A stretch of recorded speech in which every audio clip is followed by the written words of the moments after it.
The AMA just announced that it will make an unprecedented push for more gun control laws through resolutions presented at its House of Delegates at its next annual meeting June 9 to 13. This is not really unprecedented, as the AMA has been advocating anti-gun measures for 3 decades now, along with many co-conspirator specialty associations. But it is a way for it to jump on the current popular bandwagon for restricting guns, since some of the teenagers from the Marjorie Stoneman Douglas Valentine's Day shootings have become media celebrities. Jumping aboard progressive bandwagons is the main tactic left to the AMA to wield influence, since it now includes no more than 25% of America's physicians as members, even though it claims to represent us all. Its leadership has left most physicians behind by focusing on politics more than medicine and undercutting physician autonomy by supporting Obamacare.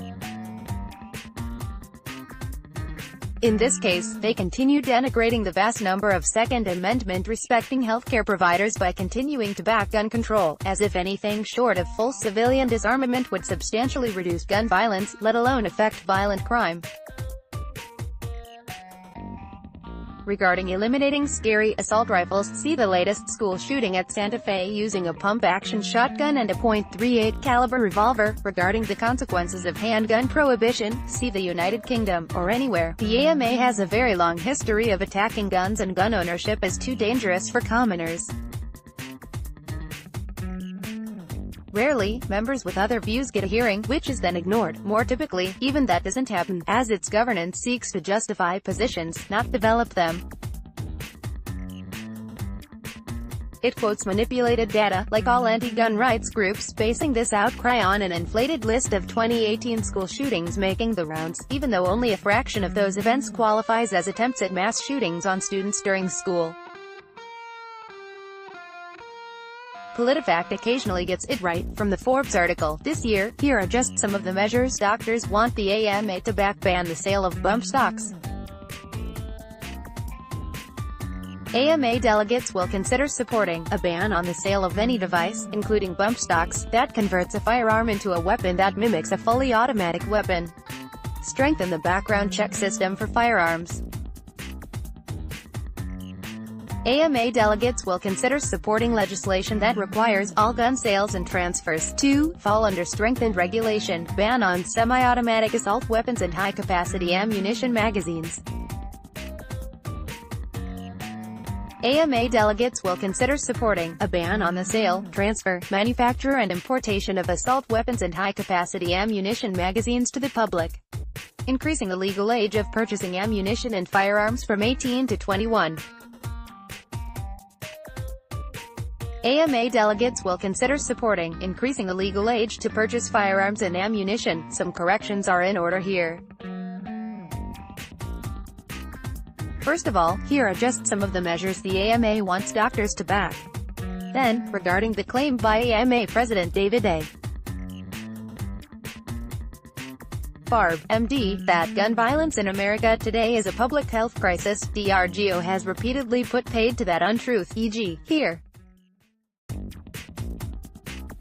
Is it one that requires a comprehensive and far-reaching solution, such as ban the sale of bump stocks? This may be a device implicated in the fewest shootings of all, only in Las Vegas last October, which wasn't even necessary to inflict all the casualties the gunman caused.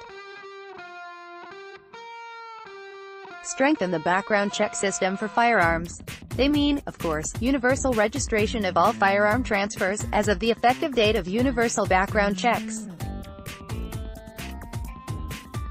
That is not consistent with individual freedom in our country.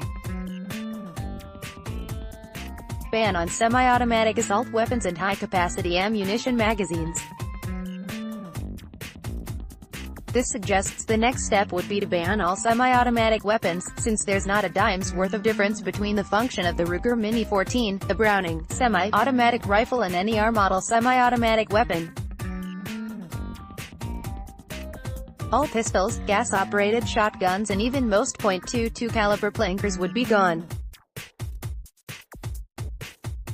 But this is a good start, to quote any anti-gun activist, including outlawing what have always been standard magazine capacities up to 30 rounds. increasing the legal age of purchasing ammunition and firearms from 18 to 21. This is self-evidently discriminatory, as we rely on 18 to 20-year-olds' judgment in most states about drinking and consider them able to decide to join the military and die in war zones without question.